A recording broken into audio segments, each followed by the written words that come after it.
Hello friends, today's topic is meaning of dividend and its taxability. Also, we will be covering introduction of the chapter of the topic income from other sources.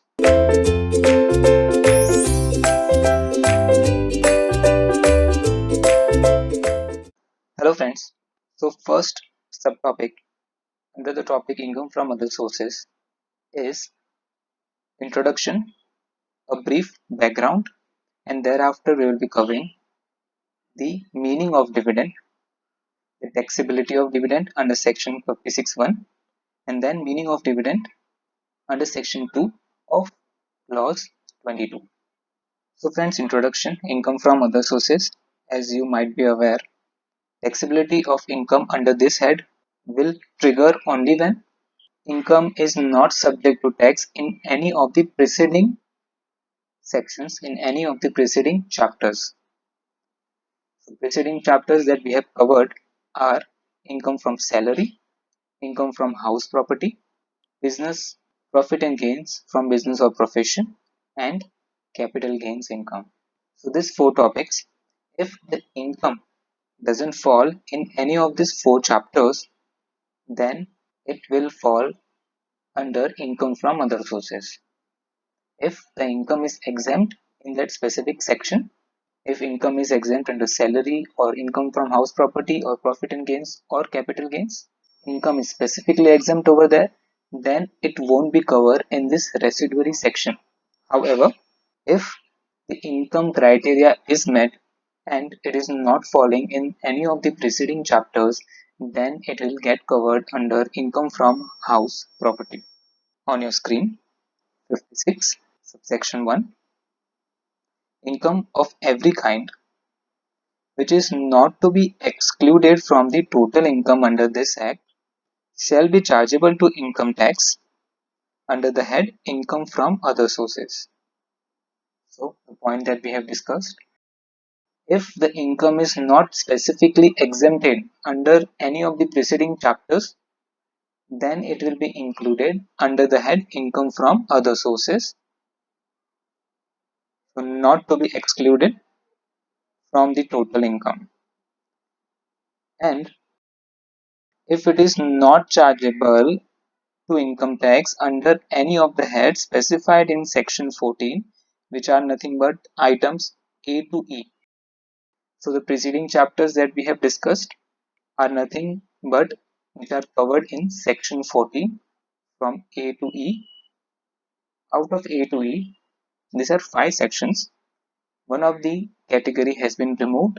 So A to E, it covers income from salary, income from house property, business income, business or profession income, and capital gains, which is coming from section 14 of the Income Tax Act 1961. So it should not be chargeable to income tax any of the heads under any of the heads which has been specified under section 14. Any income, profit or gains includable in the total income which cannot be included under any of the preceding heads of income is chargeable under the head income from other sources. This head is nothing but residuary head of income, and section 56 is the charging section for income from other sources. It specifically covers certain income, dividend income, interest income, and other income are specifically included under section 56, which we will be covering in the subsequent slides. So friends, this covers the background of the income from other sources and introduction of income from other sources.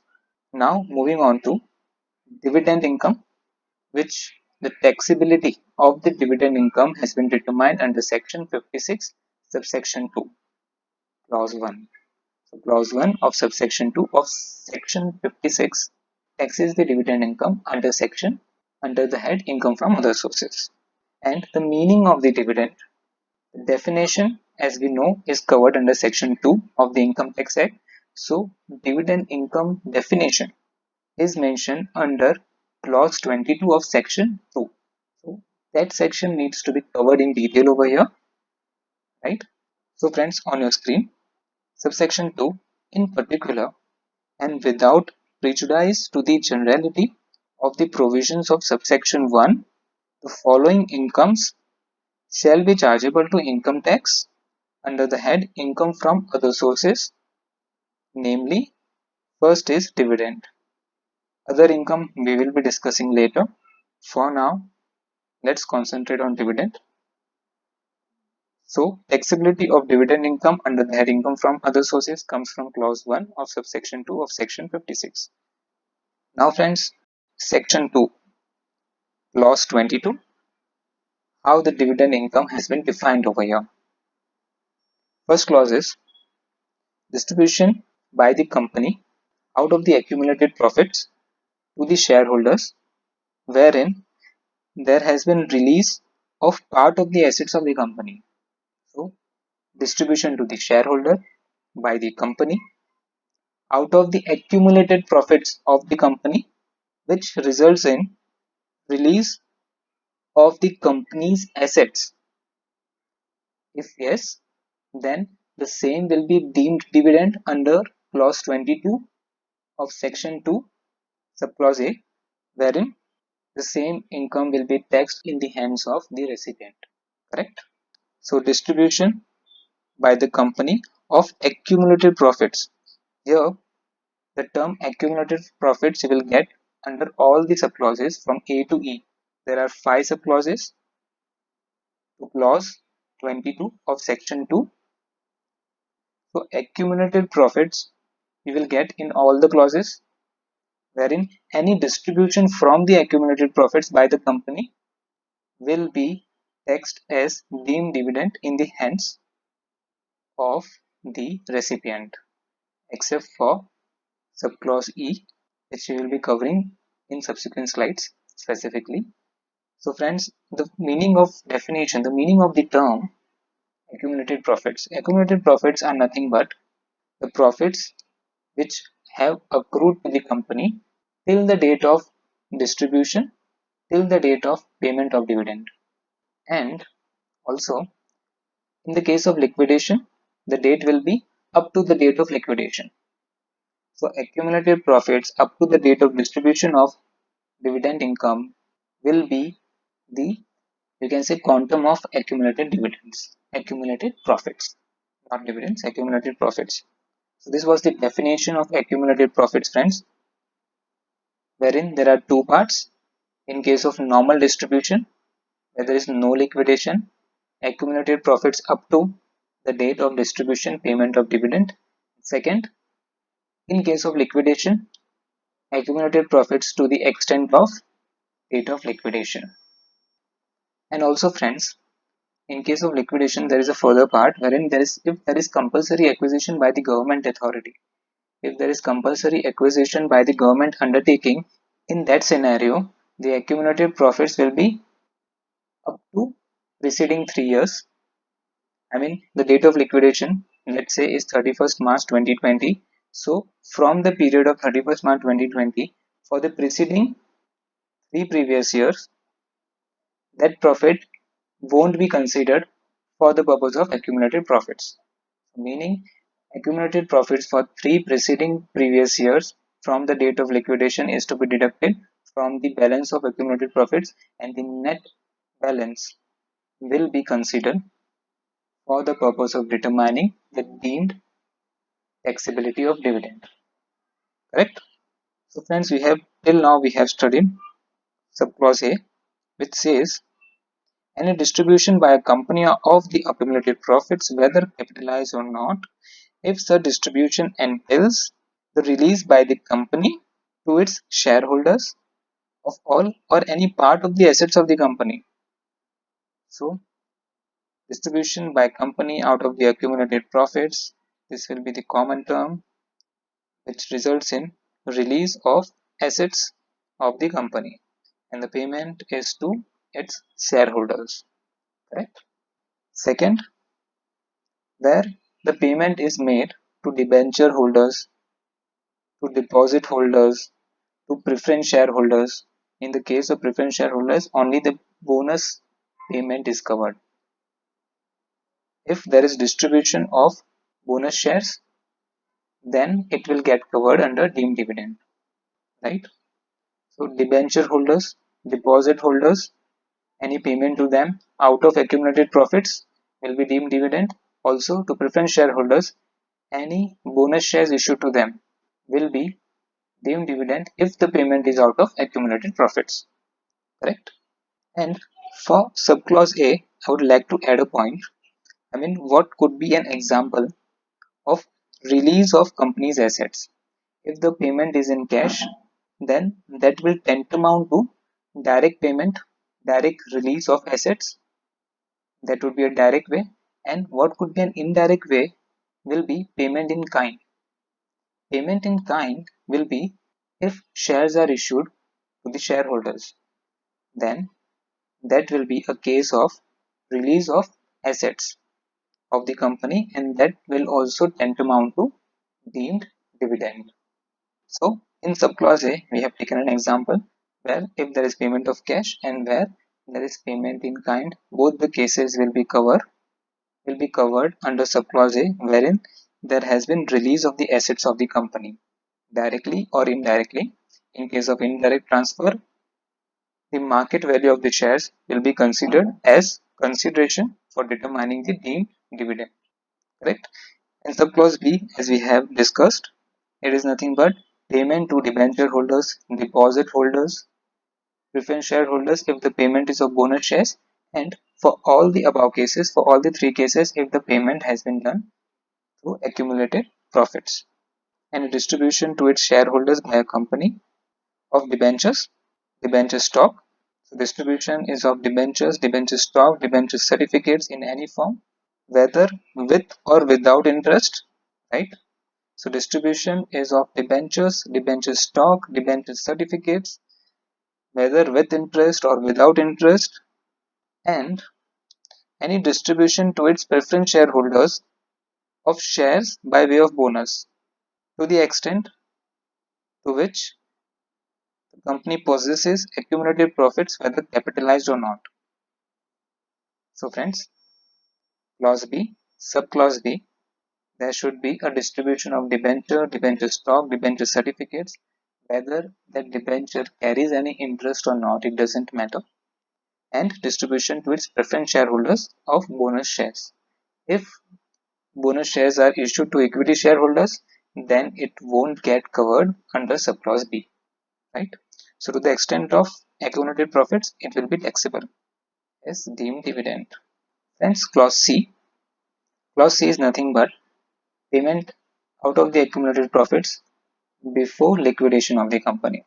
So any distribution at the time of liquidation of the company, distribution made to shareholders at the time of liquidation will be deemed dividend. Also, the accumulated profits will be up to the date of liquidation. The balance up to the date of liquidation will be considered for deemed dividend. Point of distinction is if any payment is made after the date of liquidation to the shareholders, that won't be termed as deemed dividend, that will be payment of capital to the shareholders, right? So payment from accumulated profits from the balance before its liquidation it would be deemed dividend, and after its liquidation it will be payment of capital and not dividend. On your screen, any distribution made to the shareholders of a company on its liquidation. So on its liquidation, any payment to shareholders to the extent to which the distribution is attributable to the accumulated profits of the company immediately before its liquidation. So accumulated profits immediately before its liquidation will be considered under subclause C as deemed dividend, right? Then subclause D is nothing but payment on account of reduction of capital. Payment to its shareholders on account of reduction of the capital will be considered over here, and obviously out of the accumulated profits. Any distribution to its shareholders by a company on the reduction of its capital to the extent to which the company possesses accumulated profits which arose after the end of the previous year ending next before first day of April 1993, that is fine, whether such accumulated profits have been capitalized or not. So accumulated profits after April 1933 should be considered, which in today's time won't be applicable as such. Practically it won't be applicable. So any distribution to shareholder on reduction of its capital will be taxable as deemed dividend under subclause D. Now any payment by a company, now this subclause E, very much important, wherein payment is done by a company.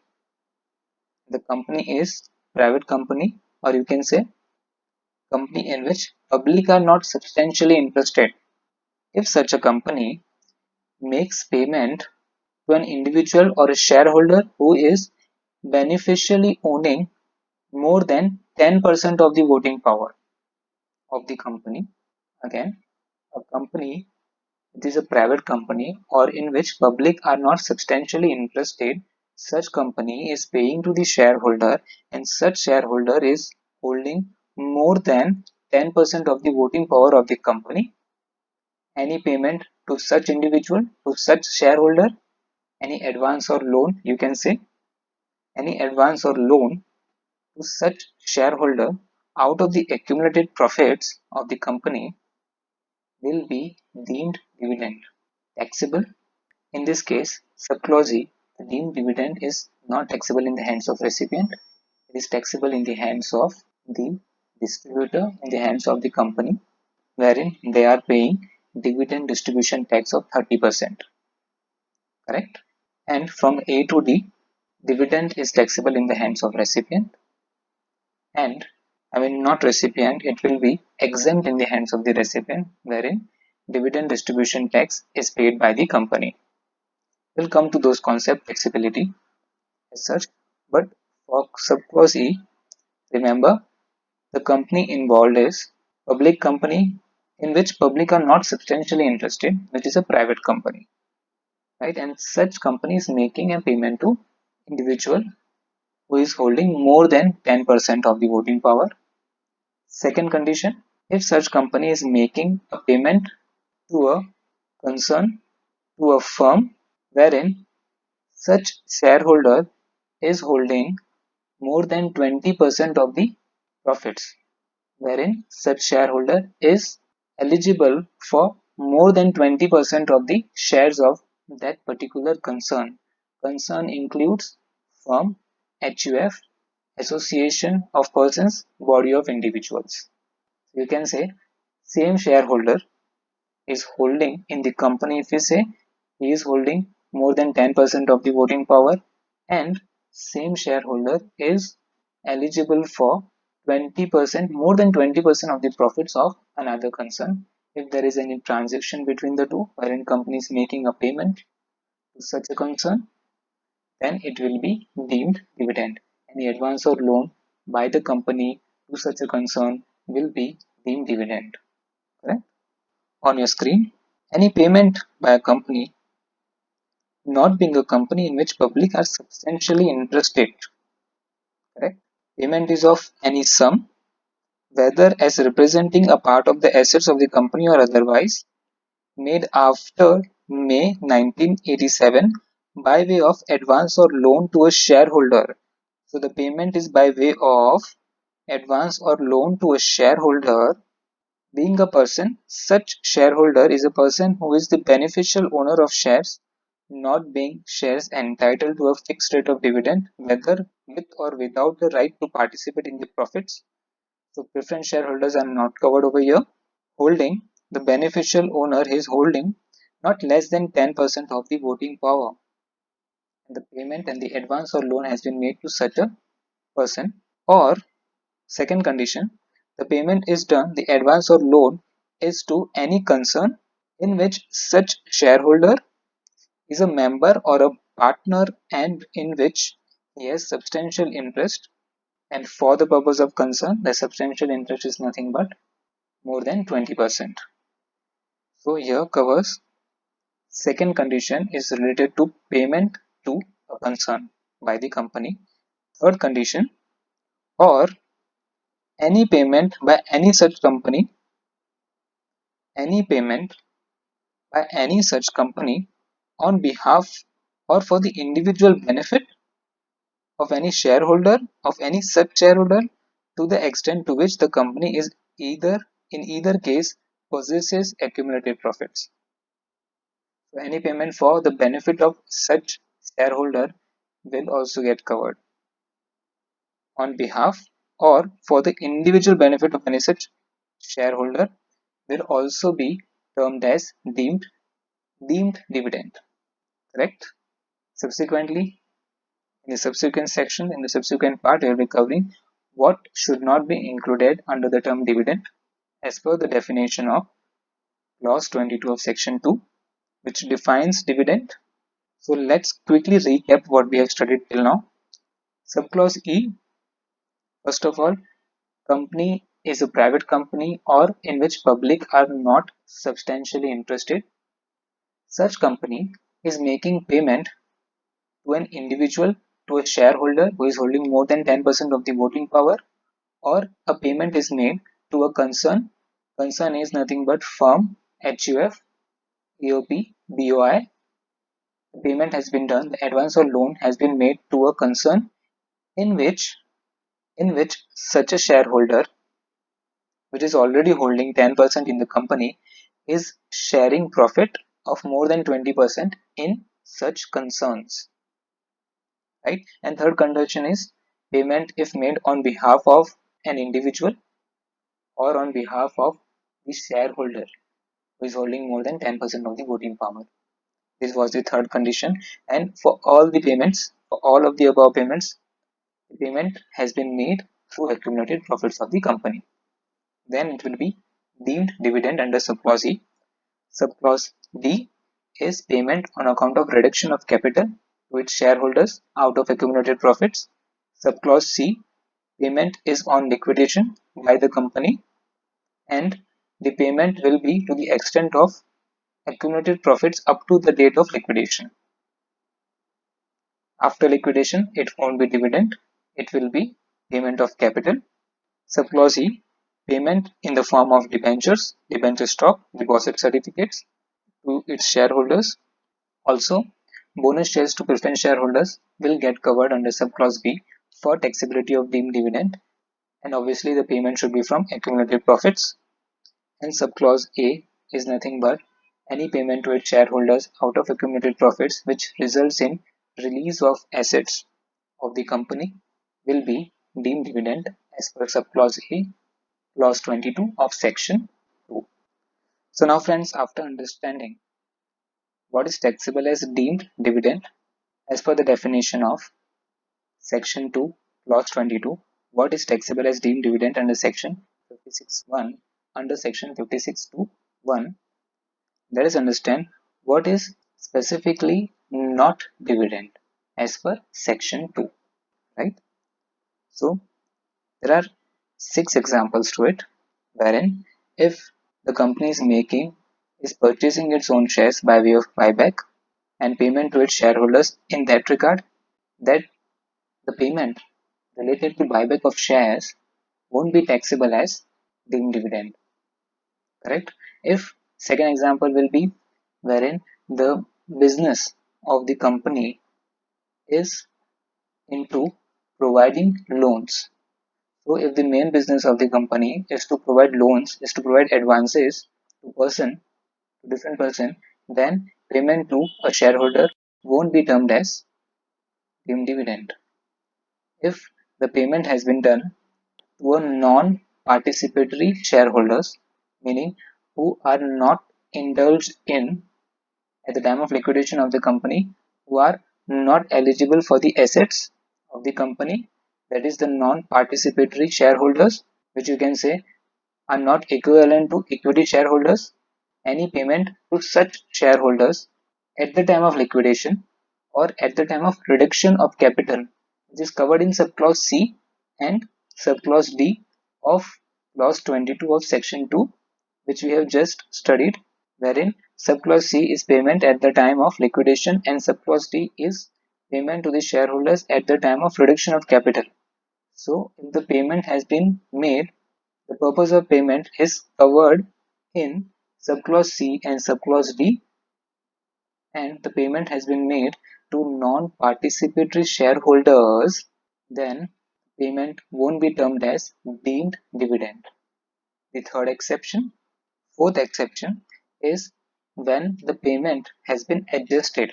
The dividend payment gets adjusted from the total dividend, meaning let's take an example of two types of dividend, wherein first dividend, wherein loan was provided to the shareholder by the company. However, before actually making the payment to the SSC, before actually making the payment to the SSC, the company declares normal dividend, proposes a dividend. After adopting the books of accounts and in the general meeting, dividend is declared by the company.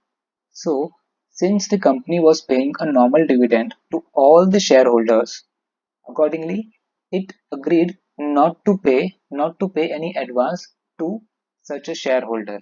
So before making any advance or before making any loan to the shareholder, company declared a normal dividend, and against such a normal dividend, the deemed dividend which was supposed to be taxed under subclause E was adjusted against such normal dividend, and such adjustment, right, and such adjustment won't be taxable again, correct?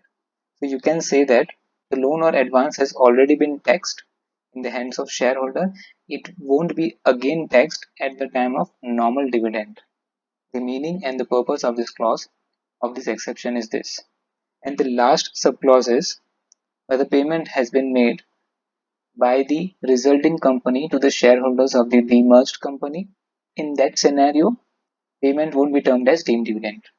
Friends, on your screen, but dividend does not include a distribution made in accordance with subclause C or subclause D in respect of any share issued for full cash consideration, where the holder of the share is not entitled in the event of liquidation to participate in the surplus asset. So the payment is to a non-participatory shareholder, and the mode of payment is by way of subclause C and subclause D, correct? Any advance or loan made to a shareholder or the said concern by a company in the ordinary course of its business, where the lending of money is a substantial part of the business of the company. So, if it is indeed a business of the company to lend funds, then any payment to a shareholder won't be termed as deemed dividend. Any dividend paid by a company which is set off by the company against the whole or any part of any sum, set off against the whole or any part of any sum previously paid by it. So friends, the example that we are talking about, in that the loan or advance was already made by the company to the shareholder, and that amount was already taxed as deemed dividend, correct? So that sum which has already been taxed, that amount can be deducted from the normal dividend and treated as dividend. So it has already been treated as a dividend within the meaning of subclause E to the extent to which it is so set off. Meaning, just to avoid double taxation, this amount can be excluded, which is taxable under subclause E of clause 22 of section 2. Also, in the case of subclause E, the taxability of dividend is in the hands of the company, wherein a corporate dividend distribution tax is levied, and that too at 30%. Normally, dividend distribution tax and normal dividend are declared by the company. Dividend distribution tax is supposed to be paid by the company, and dividend received by the shareholders is exempt in the hands under section 10, section 34. Under section 10, clause 34, the same is exempt in the hands of the shareholder because the same dividend is getting taxed in the hands of the company by way of dividend distribution tax, correct? So at that point of time, the normal rate of dividend distribution tax is 15%, and that is obviously grossed up. And however, in the case of deemed dividend taxability, which falls under subclause E, dividend distribution tax is increased to 30% in the hands of the company. So friends, since dividend distribution tax on such a dividend is already paid by the company, it won't again be taxed. and accordingly this set-off has been allowed to the company. So friends, any dividend paid by the company which is set off by the company against the whole or any part of the sum previously paid by it and treated as dividend within the meaning of subclause E, to the extent to which it is so set off, to the extent the amount has suffered taxability, won't be taxed again. So friends, subclause E. Fourth exception, there are in all 5 exceptions, not 6. There are 5 exceptions. So we have covered 3. Fourth is any payment made by a company on purchase of its own shares, meaning buyback of shares from a shareholder in accordance with the provisions of Section 77A of the Companies Act. And now Section 68 of the Companies Act 2013. Right? Since buyback of shares will be taxable in the hands of shareholder under the head capital gains, the same won't again be taxable as deemed dividend. Accordingly, such an exception. So payment when there is buyback of shares, purchase of its own shares by the company. Last one is any distribution of shares pursuant to a demerger by the resulting company to its shareholders of the demerged company. So distribution of shares by the resulting company to the demerged company, to the shareholders of the demerged company, whether or not there is a reduction of capital in the demerged company or not. Fine, that would depend upon the arrangement between demerged and resulting company. So fifth exception is distribution of shares in the case of demerger by the resulting company to the demerged company. So friends, 5 exceptions wherein the dividend won't be termed as deemed dividend. Next is definitions, which are covered in explanation. We have already studied definition of accumulated profits, definition of substantial interest in the case of concern, right? Let's read it once. Explanation 2. The explanation 1 in this case is not relevant. Accordingly, the same has not been typed over here. Explanation 2. The expression accumulated profits in subclauses A, B, D and E, C, which is point related to liquidation, is not getting covered. So accumulated profits in A, B, D and E shall include all profits of the company up to the date of distribution or payment. Up to the date of distribution or payment of dividend. Right? So it includes, for subclauses, it shall include all profits up to the date of distribution or payment. And for subclause C, in the case of liquidation, all profits up to the date of liquidation. Right? So bifurcation within accumulated profits, which was discussed, which we have discussed earlier as well, but shall not. Now an exception to liquidation part wherein compulsory acquisition is undertaken by the government, wherein preceding 3 previous years will be deducted from the accumulated profits balance, but shall not include whether liquidation is consequent on the compulsory acquisition of its undertaking by the government or a corporation owned or controlled by the government under any law for the time being in force. In such a case, where there is a compulsory acquisition by the government, the accumulated profits shall not include any profits of the company prior to 3 successive previous years immediately preceding the previous year in which such acquisition took place. So friends, there has been slight change in the understanding wherein we were talking that 3 years profit are to be deducted. However, the accumulated profits that needs to be deducted will be profit prior to the 3 previous years. So the accumulated profits shall not include any profits of the company prior to the 3 successive previous year immediately preceding the previous year in which the acquisition took place. Correct? So the accumulated profits will be to the extent of 3 previous years profits. Correct? Explanation 2a. related to amalgamated company, wherein profit of amalgamated company and amalgamating company will be merged for the purpose of determining the balance of accumulated profits.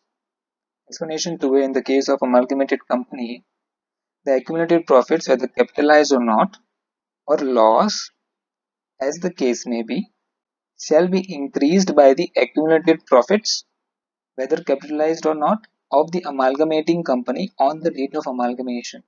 Correct? So, friends, meaning profits or loss of amalgamated company and amalgamating company will be merged together to arrive at the balance of accumulated profits as per explanation 2a. Explanation 3 is nothing but concern, means which is for the purpose of subclause E, wherein the shareholder who is holding 10% or more of the voting power of the company in which public are not substantially interested, such shareholder is also holding more than 20% of the is also enjoying 20% or more of the profits of the concern. For that purpose, concern means HUF, firm, AOP or BOI or a company. Correct? A person shall be deemed to have a substantial interest in a concern other than company. Correct? So here is an exception wherein person shall be deemed to have a substantial interest in a concern. Concern here is other than company. Concern here is HUF, firm, AOP, BOI. A person shall be deemed to have a substantial interest if he is at any time substantial interest. If he is holding or not holding, if he is enjoying, is beneficially entitled to, correct, at any time during the previous year, is beneficially entitled to not less than 20% of the income of such concern. So sharing of profit of more than 20% in a concern by such a shareholder falls under the definition of substantial interest for the purpose of subclause E. So explanation 3 is related to subclause E, wherein definition of concern, wherein definition of substantial interest has been mentioned. So friends, this concludes section 2, subclause, section 2, clause 22 and 5 subclauses, wherein exception to the dividend we have covered, explanation which specifies the definition of accumulated profits, definition of concern, and definition of substantial interest, then exceptions to dividend, wherein payment to non-participatory shareholders by way of clause C and clause D by way of liquidation, at the time of liquidation or at the time of reduction of capital, won't be termed as dividend. Any payment by a company whose ordinary course of business is lending money, any payment, any set off which has already been made under subclause E as deemed dividend won't again be taxable, where it is set off from the normal dividend, right? Where there is buyback of shares under clause 4 and under clause 5 where the payment is by the resulting company to the shareholders of the demerged company by way of distribution of shares. And then subclause A to E we have studied under clause 22 of section 2. Correct? Now friends, the next topic related to dividend is a CBDT circular issued to provide clarification on the taxability of trade advances. The trade advances which are related to commercial transaction, which are related to the business or profession of the entities concerned, the same won't be termed as deemed dividend under section 222E. So by way of this circular, CBDT has tried to clarify that trade advances made by the entity will not be termed as deemed dividend, will not be taxed as deemed dividend, right? Only because such transactions have commercial expediency, business expediency, meaning they are related to the business of the SSE, and accordingly such trade advances won't be taxable as deemed dividend. And CBDT circular has summarized three case laws which are delivered. In all these cases, the taxability of the trade advances is nil, meaning the trade advances won't be taxable as deemed dividend in the hands of the SEC in all of these three case laws. Correct? And circular is has summarized these case laws. On your screen, trade advance not to be treated as deemed dividend under section 2, clause 22, subclause E, circular number 19 2017, dated 12th of June 2017. Some illustrations, examples of trade advances, commercial transactions held to be not covered under section 222E are as follows. So gist of the case laws which were in favor of the SEC. Before starting of the circular, initial para is related to the provisions of 222E, provisions of clause 5, provisions of clause E of subsection 2 of clause 22 of section 2. So initial part of the circular, first para is related to the provisions of deemed dividend, which is subclause E, and thereafter this summarization of the case laws. So I haven't reiterated the deemed dividend part. I have started from the list of the case laws which have been mentioned. So first is, friends, advances made by a company to a sister concern and adjusted against the dues for job work done by the sister concern. So payment was made, loan or advance was provided to the sister concern, and the job work was done by the sister concern for this particular advance. So you can see there is commercial rationale over here, there is business expediency over here.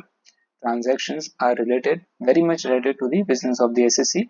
Accordingly, such trade related advances, such business related advances won't be taxable as deemed dividend. This was in the case of CIT versus Creative Dyeing and Printing Private Limited 2009. Also, a Delhi High Court ruling was there in this case. Advance was made by a company to its shareholders to install plant and machinery, to its one of the shareholder to install plant and machinery at the shareholder's premises to enable him to do job work for the company so that company could fulfill an export order. So payment was made by the company to the shareholder for installing the plant and machinery for the purpose of the business. Accordingly, in the case of CIT versus Amrik Singh was held to be in favor of the SSC, and such business related advances, trade related advances won't be termed as deemed dividend. A floating security deposit was given by a company to its shareholder to its sister concern against the use of electricity generators belonging to the sister concern. So a security deposit has been made to the sister concern, and in return the company is using electricity generators which belongs to sister concern for the purpose of business. The company utilized gas available to it from GAIL to generate electricity, right, and supplied it to the sister concern at concessional rates.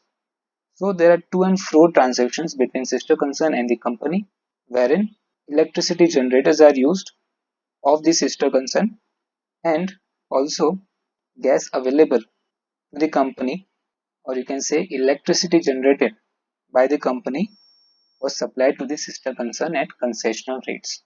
Such type of transaction which are related to business of the SSC won't be trade advances.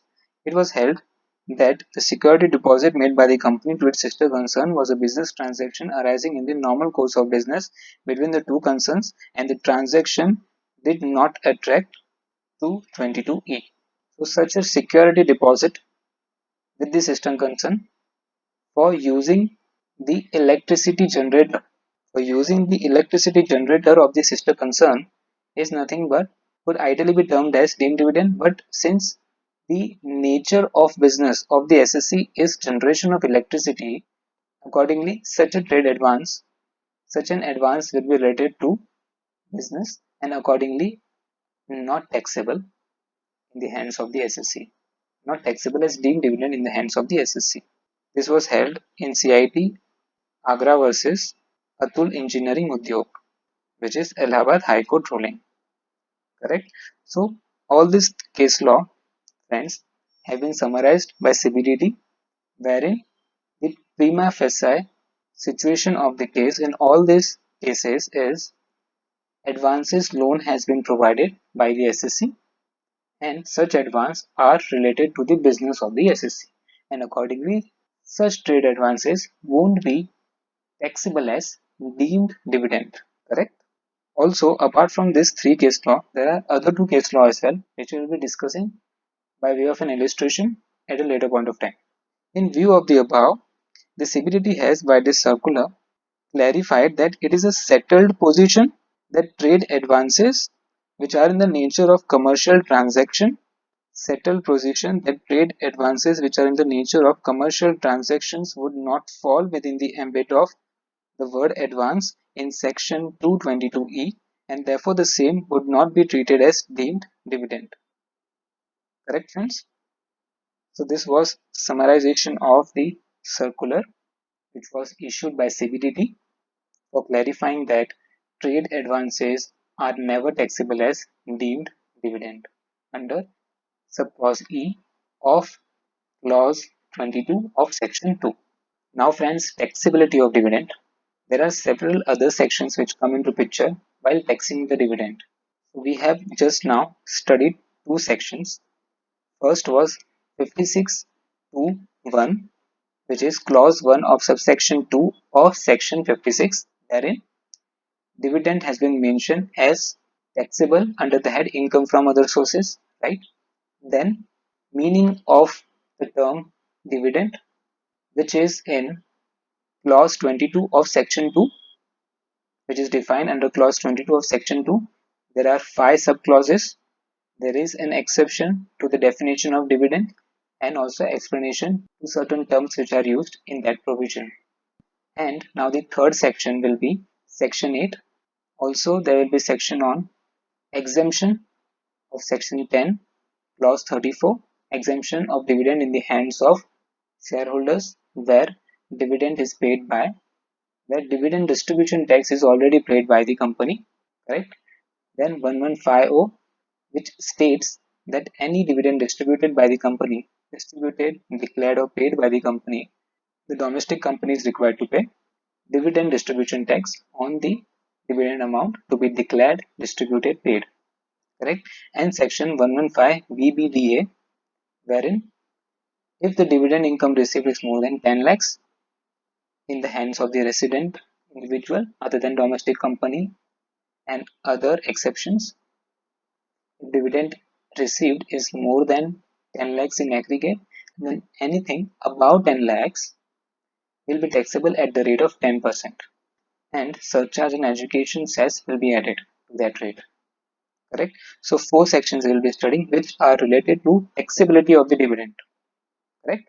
Section 8, you can say, some sort of charging section for the purpose of dividend, which states that dividend declared for the purpose of inclusion in the total income of the SSC, dividend will be included in the total income of the SSC, where dividend is declared by a company and distributed by it within the meaning of clause A to E, subclause A to E of clause 22 of section 2.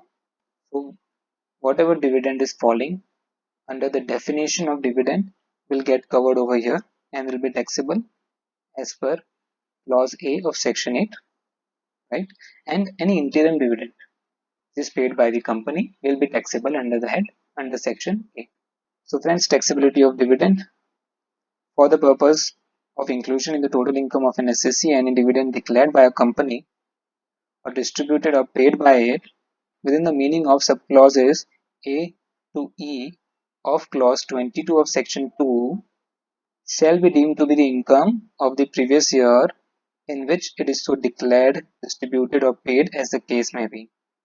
So it will be taxable as deemed income in the previous year in which the same is declared, distributed or paid. So friends, subclause A to E are covered over here, which will be taxed as deemed income as per section 8. Correct? Any interim dividend shall be deemed to be the income of the previous year in which the amount of such dividend is unconditionally made available by the company to the member who is entitled to. So interim dividend taxability is nothing but paid by the company. When it is paid by the company, the same is taxable under clause B of section 8. Correct? Then next section is related to section 115O, wherein any dividend distributed by the company, any dividend distributed, declared, paid by the company will be taxed in the hands of company as dividend distribution tax at the rate of 15%, and this tax will be over and above the normal tax rate. So this is an additional tax which is supposed to be paid by the company, where dividend is declared by the company, declared, distributed or paid by the company to its shareholders, right? And if the dividend is deemed dividend under subclause E, where advance or loan is provided by a private company to certain person, if yes, then in such a case the dividend distribution tax will be increased to 30%. Correct? So two rates, one 15% and another 30%, and both on both the conditions it is an additional tax wherein you have to pay dividend distribution tax, and also at a later point of time you will have to pay normal tax on such income as well. Okay, and also 15 and 30% will be crossed up to arrive at the actual taxes payable as dividend distribution tax. For that, we will consider an example also at a later point of time. Correct, friends? So, section 115O, tax on distributed profits of domestic companies. Subsection 1, notwithstanding anything contained in any other provision of this Act. So, it is starting with non-obstant clause. It has an overriding effect over other clauses. So, notwithstanding and subject to the provisions of this section, which is 115, in addition to the income chargeable in respect of the total income, in addition to the income chargeable in respect of total income of the domestic company for any assessment year, so this is an additional tax, any amount declared, distributed or paid by such a company by way of dividend, whether interim or otherwise, correct, on or after April 2003, these provisions came in picture in 2003, whether out of current or accumulated profits, so it doesn't matter whether it is an accumulated profits or not, shall be charged to additional income tax, hereinafter referred to as tax on distributed profits, at the rate of 15%. So friends, the rate applicable is 15%, and this is an additional income tax which has been stated as tax on distributed profits, also commonly known as dividend distribution tax, DDT. And through proviso, the rate has been increased to 13% to 30%, 30%, provided that in respect of dividend referred to in subclause E, this subsection shall have effect as if for the words 15%, the words 30% have been substituted. So 30% in the case of subclause E, correct? So you can see that taxes are paid by the company under section 115O. Since taxes are already paid on dividend by the company, there will be no further taxation in the hands of the shareholder.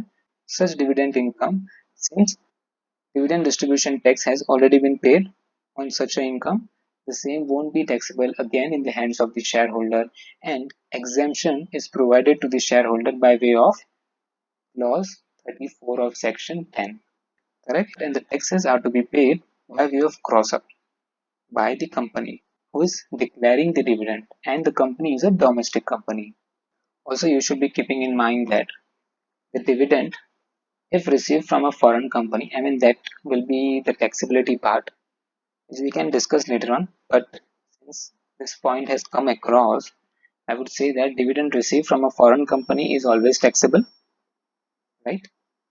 And if the dividend is received from a foreign company wherein the holding company is in India and the holding company is holding more than 26% of the voting power of such foreign company, and if such foreign company is declaring dividend in India, the same will be taxable at a concessional rate of 15% instead of 25 or 30%. So that will be covering in subsequent chapters. However, just for your info, I was mentioning that, and the relevant section is 115 BBD. So dividend received from a domestic company is exempt under section 10, clause 34, and also from previous year 2021 as per amendments suggested in the budget, which has been converted. I mean, the finance bill has been passed. The bill has been passed by the Parliament on 27th of March. So, as per the Finance Act 2020, there will be no dividend distribution tax henceforth, meaning Section 115O will have no relevance from previous year 2021, wherein where a dividend is distributed, declared, or paid by the company, there will be no more dividend distribution tax, and taxes will be payable by the SSC. Correct? So up till previous year 1920, which is relevant for your syllabus, friends, this provision remains into force. This provision will remain applicable. Correct? Section 115 BBDA. I think this provision also will be no more relevance from previous year 2021. However, it will remain applicable for your syllabus. Hence, this portion has been covered over here, wherein Section 115 BBDA states that generally the dividend income will be exempt in the hands of the recipient shareholder under Section 10, Clause 34, right? However, there is a limit to it.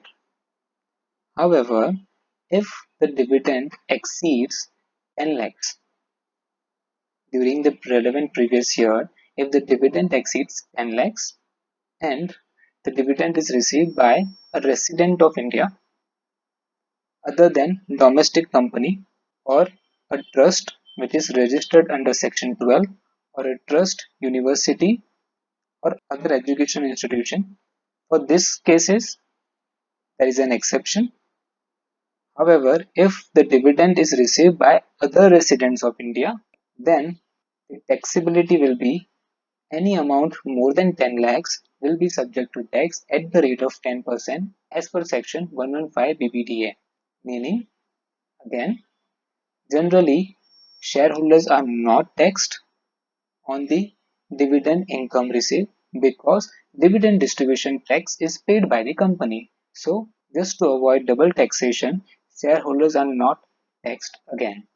However, if the total dividend received by the shareholder from any of the scripts, you can say the total dividend received during the previous year is more than 10 lakhs, then anything in excess of 10 lakhs will be taxable at the rate of 10% as per section 115 BBDA, and this provision is applicable only in the hands of Indian resident.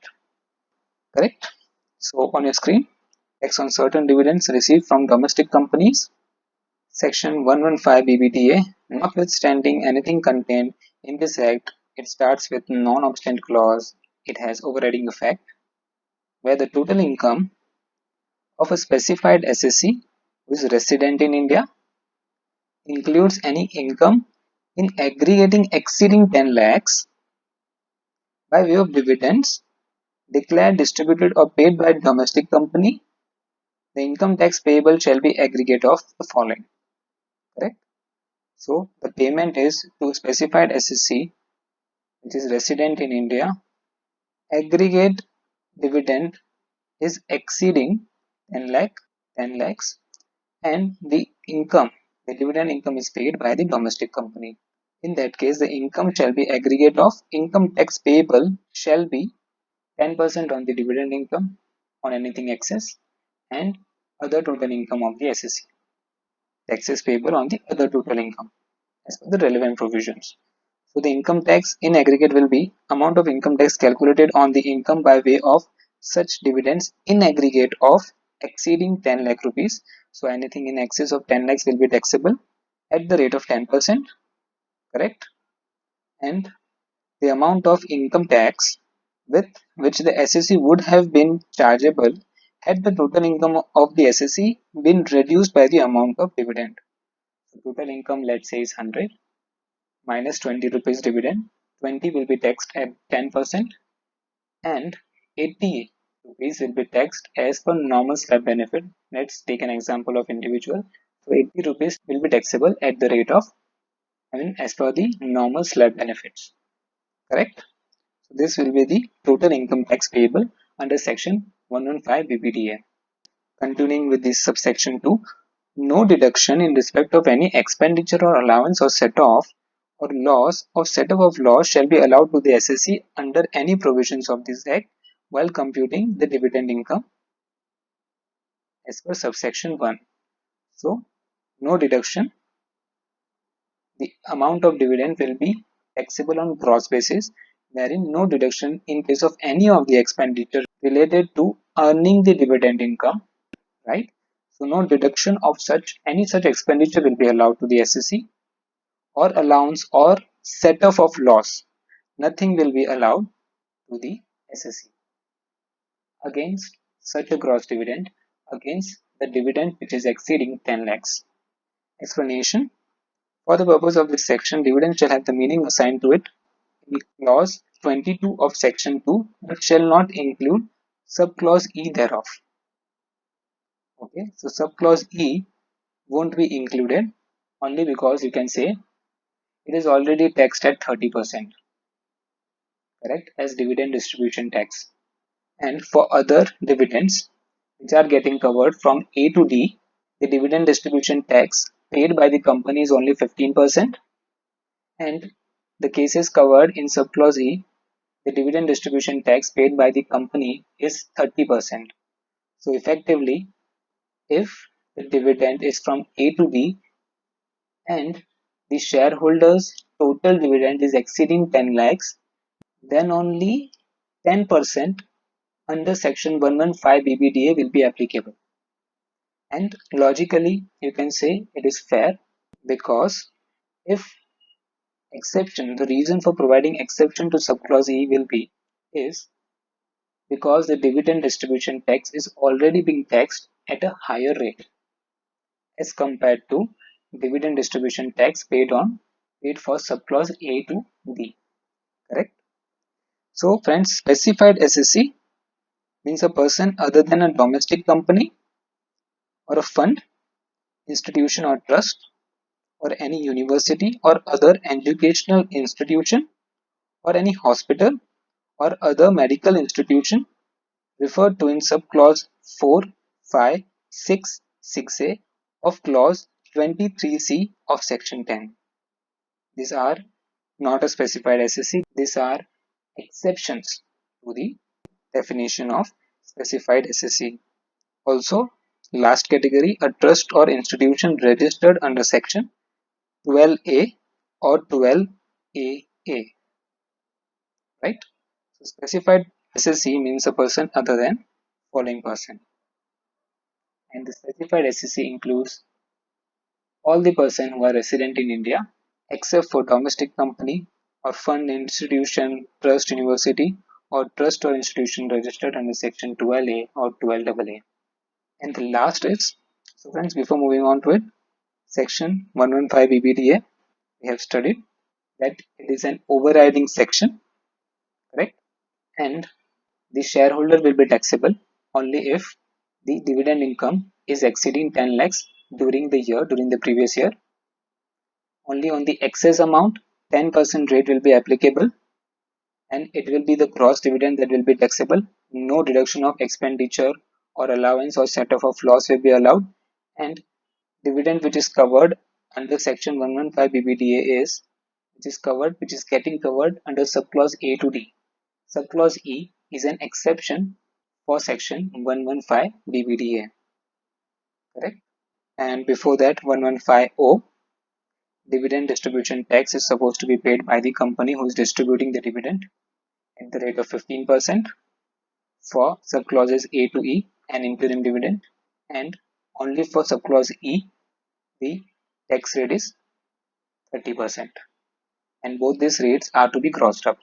Section 8, which is related to taxability of dividend, and from subclause A to D, A to E, all the income will be deemed dividend income as per section 8, as well as the interim dividend is taxable as per section 8. And the last section, which is section 1034, wherein dividend income received by the shareholder is exempt in the hands of the shareholder. Shareholder could be resident, non-resident, and the payment of dividend has been received from the domestic company, correct?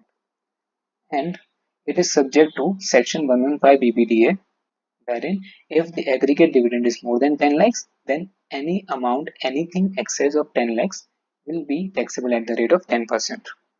And all these provisions, as I've said earlier, from Finance Act 2020, dividend distribution tax is no more applicable. So practical implications will be nil from this section. However, for the purpose of your syllabus, these are very much relevant for previous year 1920.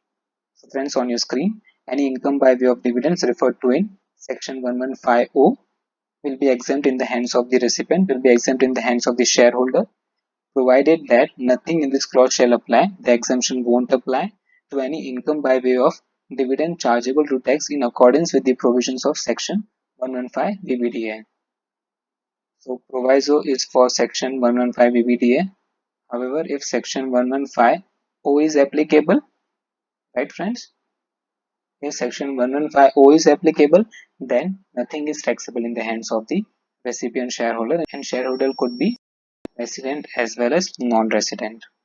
So friends, in this portion we have covered trade advances, wherein a circular was issued by CBTT, wherein the trade advance are not to be treated as deemed dividend for the purpose of subclause E, for the purpose of subclause E of clause 22 of section 2. And then we have covered related sections which are related to dividend taxability.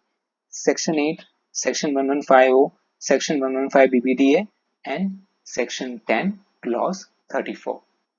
So friends, this concludes the dividend, wherein we have covered the meaning of the dividend and the taxability of dividend. So friends, let's start with the illustration part related to taxability of dividend as per the provisions of Income Tax Act. On your screen, Made in India Limited, a domestic company, declared dividend of 100 lakhs for the financial year 1819 and distributed the same in June 2019. So the dividend of 1819 was declared, distributed and paid only in June 2019, correct? Mr. A is holding 12% shares in Made in India Limited, receives dividend of 19 lakhs in June 2019, correct? So though you can say substantial portion, the voting power is more than 10%. However, a normal dividend has been paid to the SSE, which has been paid to all the shareholders and not only to Mr. A. If there would have been any advance or loan distributed only to Mr. A, then implications of subclause E, which is deemed dividend, would have appeared. There would be implications of subclause E taxability, and accordingly dividend distribution tax, the rate will be 30%. However, since a normal dividend is paid to Mr. A, which has been paid to all the shareholders, accordingly, the percentage holding, I mean the 12% more than shares, this info won't be relevant in this case, in absence of any advance or loan specifically provided to Mr. A. He receives 19 lakhs. So here you can see there could be implications of section 115 BBD, section 115 BBDA. Mr. B, holding 8% shares in Made in India Limited, receives dividend of 5 lakhs. So assuming this is the only dividend income that Mr. A and Mr. B are receiving, then for Mr. A, taxability under section 115 double B DA will be 9 lakhs into 10%. 9 lakhs is nothing but 19 lakhs, which is the total dividend minus 10 lakhs, the limit prescribed by section 115 BBDA. Whereas for Mr. B, since the total dividend is less than 10 lakhs, nothing will be taxable in the hands of Mr. B, and section 1034 exemption will be applicable. Discuss the implications in the hands of Made in India Limited, Mr. A and Mr. B. Correct? So for Made in India Limited, taxability will be of Dividend Distribution Tax under section 115O, wherein the rate will only be 15%, which will be grossed up. The rate of 30% won't be applicable because specifically Mr. A hasn't been provided any advance or loan. Since all the shareholders are paid the amount, tax at the rate of 30% won't be applicable for dividend distribution tax. So on your screen, friends, let's go case by case. First, taxability in the hands of Made in India Limited, correct, will be tax on distributed profits. Tax on distributed profits at the rate of 15% as per section 115O. 115O. Grossed up rate is nothing but 15% will be divided by 85 and multiplied by 100. Correct? So this is the meaning of gross up, wherein the rate will increased and the rate will be 15 into 100 divided by 85, which is nothing but 17.6470, 17.65 you can say, or 6471, 17.6471%. So friends, the gross up rate is nothing but 15% divided by 85 into 100, which is 17.6471, and on this amount applicable surcharge and health and education cess is to be applied. Accordingly, surcharge we are assuming that the rate is 12%, including surcharge at the rate 12% assumed, and health and education cess. So I'm writing it as education cess at the rate of 4%. The rate will be, the applicable rate is 17.6471, which is the grossed up rate into 12%, correct? And if I add it, 17.6471, it is nothing but 19.764752 into 4%, and the amount that will be added over here is the rate which is coming after adding health and education cess of 4% is 20.555. Correct, friends? So 20.555 is the rate which is including surcharge of 12% and 4% health and education cess. So ultimately 20.555 is the grossed up amount of 15%, which is including surcharge and health and education cess. Correct? And on this will be applied on 100 lakhs, which will be nothing but 20 lakhs 55,500. So dividend tax on distributed profits, you can say, as per section 1150 is nothing but 100 lakhs into 20.555%, which is nothing but grossed up rate and including surcharge and health and education cess for the purpose of company, and the amount is 20 lakhs 0.55,500. So this is the taxability in the hands of the domestic company, which is the Indian company made in India limited. Now friends, second part is taxability for Mr. A. The amount received is 19 lakhs. So section 115 BBDA will be applicable, wherein 10 lakhs, 19 lakhs minus 10 lakhs will be taxable at the rate of 10%. And also the exceptions to the specified SSE which are mentioned under section 115 BBDA, the domestic company and other trust, education institution, hospital, medical facilities. So these are the exceptions. In this exception, Mr. A won't be falling. Accordingly, 9 lakhs will be taxable at the rate of 10%, correct? So 9 lakhs into 10% is nothing but 90,000, correct? And this should be 10% should be inclusive of 4% as well. So friends, 10% into 4% is nothing but 10.04% is supposed to be made applicable on 9 lakhs. So 9 lakhs into 10.4% is nothing but 93,600, and this rate would be 10.4%, which is inclusive of health and education cess of 4%. Taxability in the hands of Mr. A is 93,600, and exemption under section 1034 for the purpose of shareholder recipient in India. For the purpose of shareholder recipient, exemption will be limited to 10 lakhs, and anything above 10 lakhs, which is 19 lakhs minus 10 lakhs, will be taxable under section 115 BBDA.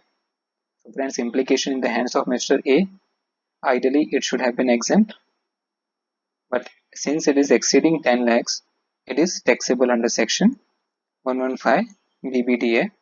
Now Mr. B will be exempt since the amount is not exceeding 10 lakhs.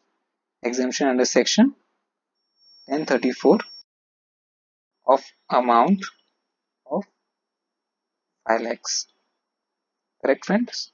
So friends, the tax implications in the hands of Mr. A, in the hands of all the relevant entities, all the relevant person is in the hands of Made in India Limited. The taxable amount is as per section 1150, and this will be applicable only to person who is distributing dividend.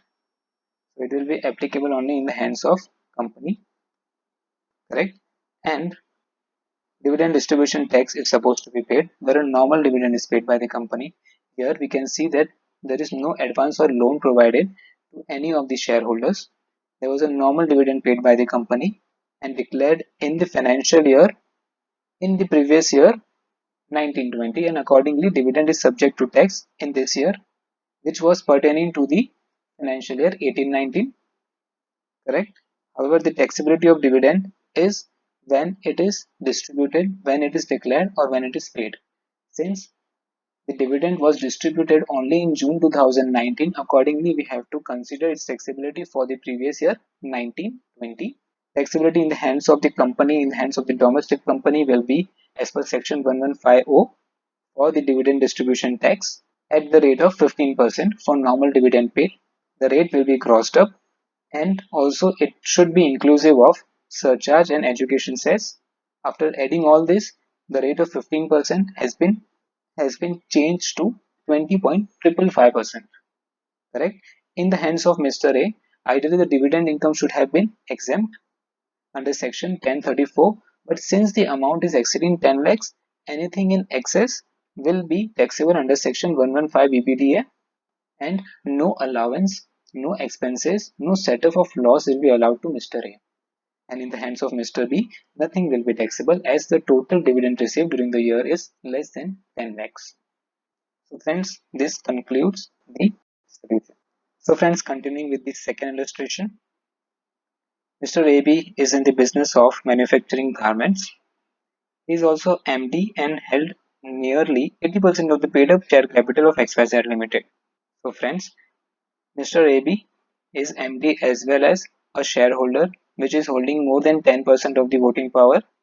I'm just trying to analyze whether subclause E of clause 22 of section 2 will be applicable, and if there is any advance between the two, between XYZ Limited and AB Limited and Mr. AB, then there is a possibility that such advance or loan will be taxable as deemed dividend in the hands of the company. Correct? A substantial part of the business of Mr. AB is obtained through XYZ Limited. For this purpose, XYZ Limited passed on the advance received from its customers to Mr. AB to execute the job work.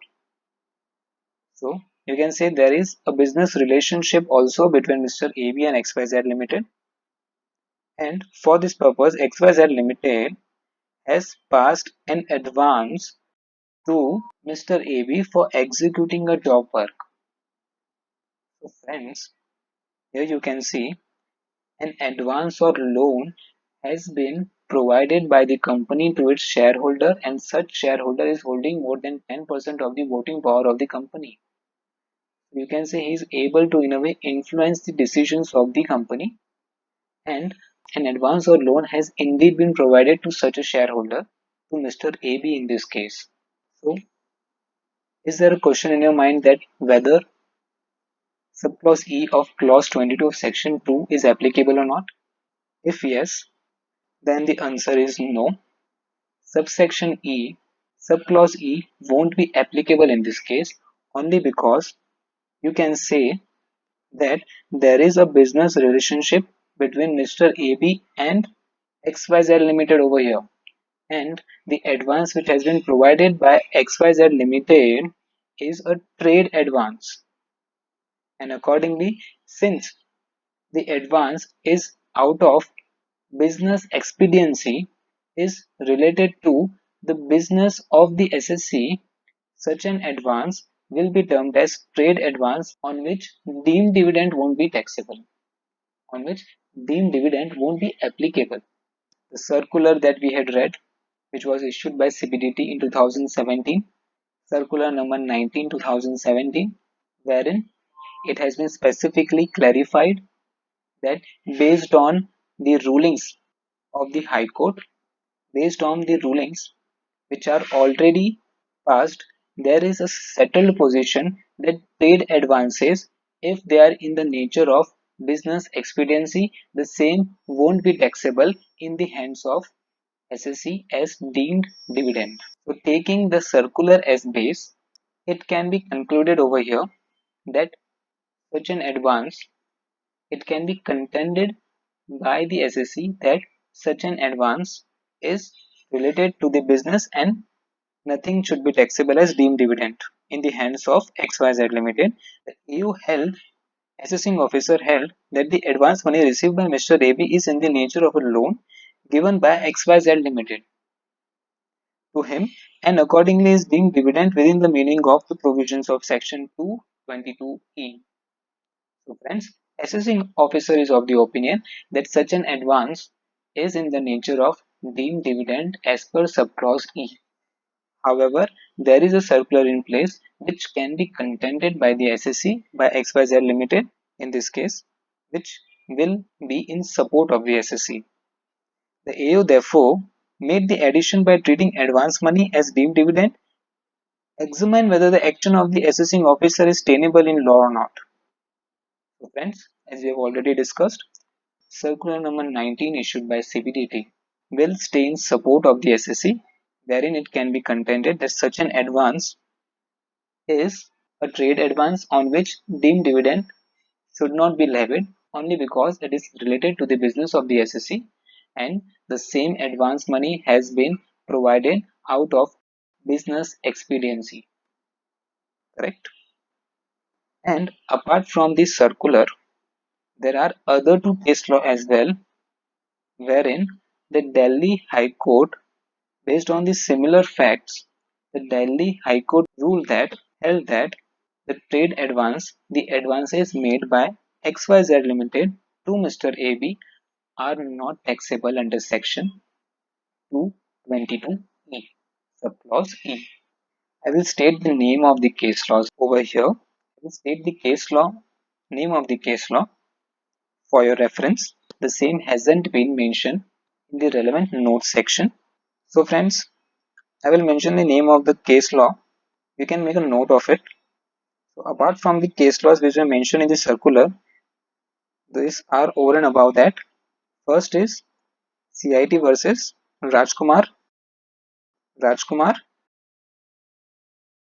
In the cases of 2009, 318 ITR 462 is the reference number, and it has been held by Delhi High Court.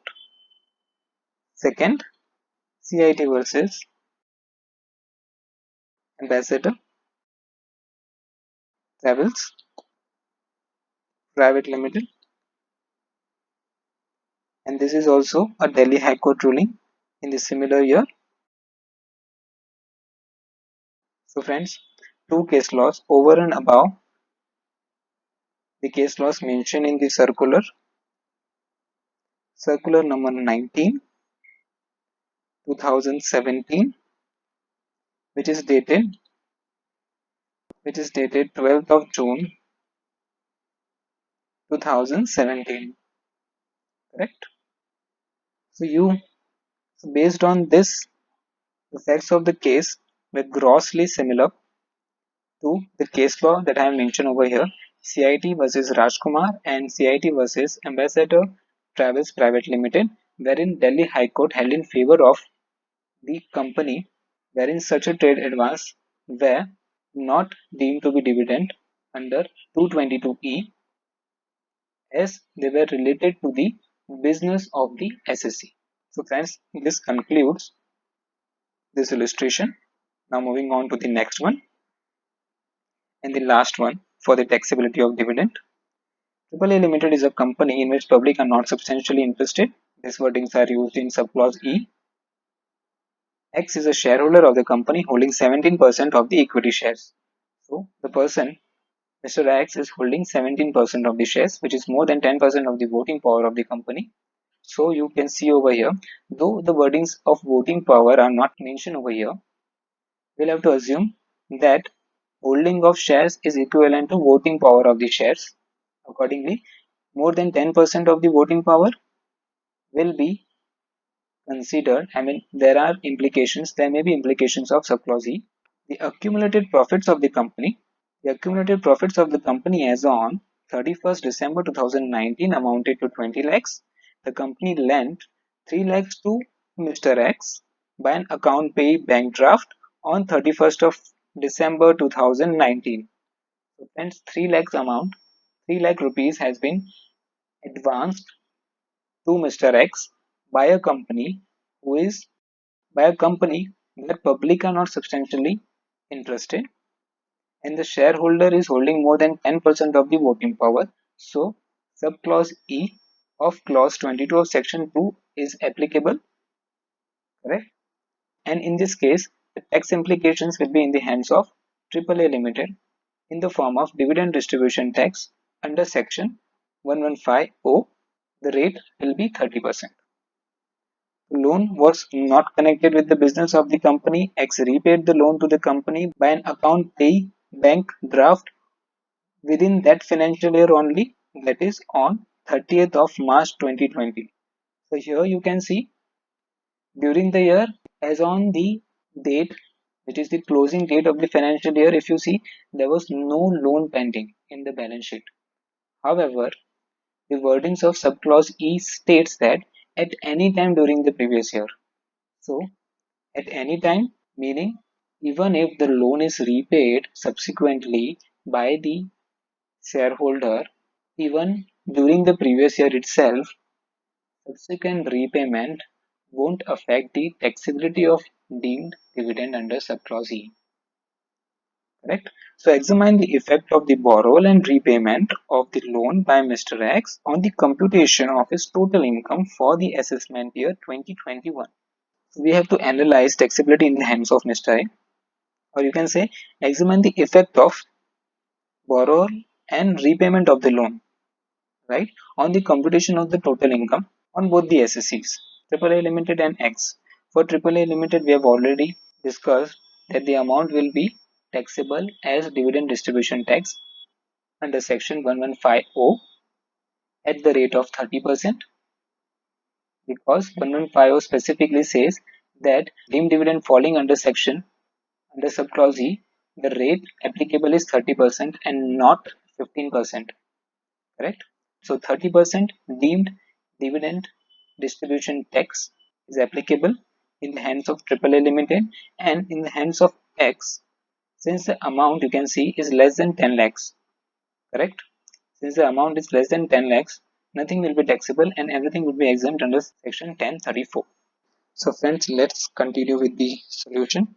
So taxability in the hands of AAA Limited, taxable as per section 1150, correct, at the rate of 30%, is coming as per proviso to subsection 1 of section 1150.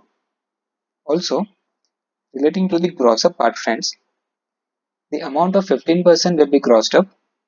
However, as per proviso to subsection 1A, here there is specific exclusion of gross up for 30% rate. So 15% rate will be grossed up, that is fine. However, 30% rate is not supposed to be grossed up as per section 1150. So accordingly, the amount will be added will be surcharge, and surcharge at the rate 12%. Again, it has been assumed, and health and education cess. I will mention only education cess at the rate of 4%. Correct? So the rate applicable will be 30% into 12%, 3.6, which will be added to 30. It is 33.6 into 4%, so 1.344 plus 33.6 is nothing but 34.944. Correct? This will be the percent rate, and that will be applicable on the accumulated profits of the company amounted to 20 lakhs. However, the company lent 3 lakhs. On the 3 lakh amount, taxable, you can say dividend distribution tax DDT on 3 lakhs will be at the rate of 34.944%. Correct? So 3 lakhs into 34.944%. Okay, that should have been percent.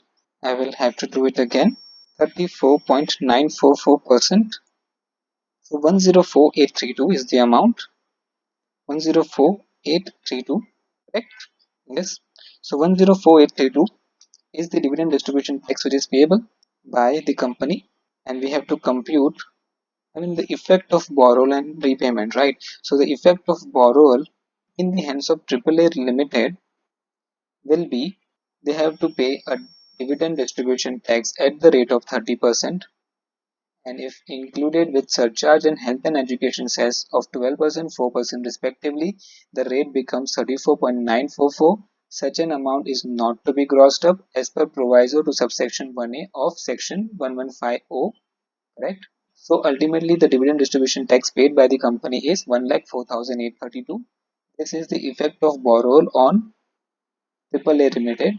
Effect of borrowal on Mr. X is the dividend is exempt under section 1034. Correct? And effect of repayment, nothing in the hands of AAA Limited. However, for Mr. X, also nothing in the hands of Mr. X as well. Yes. So for repayment purpose, Nothing, there is no taxability as such.